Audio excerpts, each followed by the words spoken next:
আমি খালেকুজ্জামান পান্নু, পাবনার জেলা প্রতিনিধি।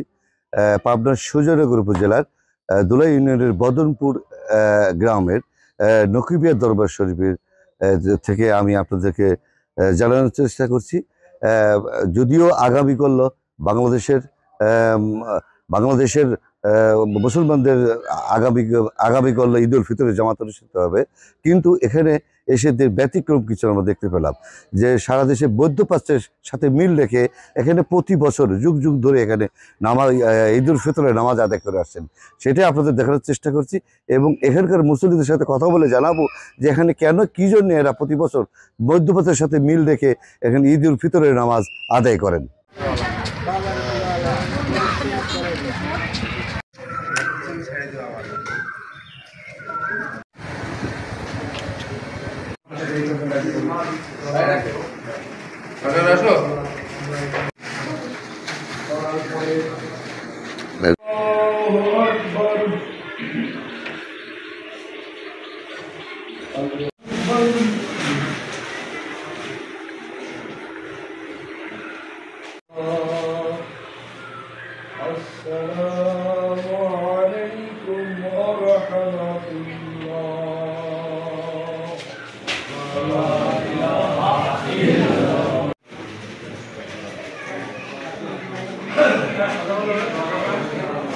দীর্ঘ 25 বছর যাবত এখানে নামাজ আদায় করি এবং প্রতিবারের ন্যায় এবারও নামাজ আদায় হয়ে গেল।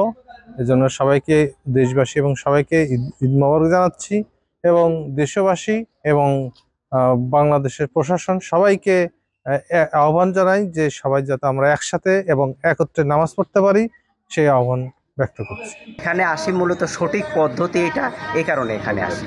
আমি এখানে নামাজ পড়তে এই কারণে, সবে কথা শুধু পৃথিবীতে একই সময় নাজিল হয়েছিল, কুরআন এক, আল্লাহর শহীদ দিন, এবং এটা তো একই হওয়ার কথা। এজন্য আমি বিশ্ববাসীকে বিশেষ করে অনুরোধ জানাই যে সব কিছু একই দিনে হওয়ার, এবং মধ্যপ্রাচ্য তো একদিনেই হয়, এবং বাংলাদেশে একদিন হবে, ইরাক একদিন হবে, সৌদি আরব আরেকদিন হবে, এটা তো তা হতে পারে না। এজন্য আমি চাচ্ছি সারা পৃথিবীর মুসলমান এবং সবাই এক হওয়া উচিত। মুসল্লিদের কথা শোনালাম, সবার বক্তব্য শোনালাম।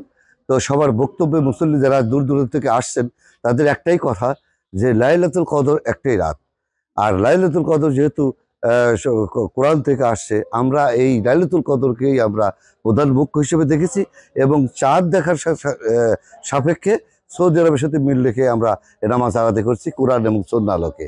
এই ছিল এখানকার এই পাবনার সুজনগর উপজেলা দুলাই বদনপুর এই নকিয়া দরবার শরীফ থেকে আমি খালেকুজ্জামান পান্নু, দৈনিক নিরপেক্ষ ডিজিটাল প্ল্যাটফর্ম থেকে।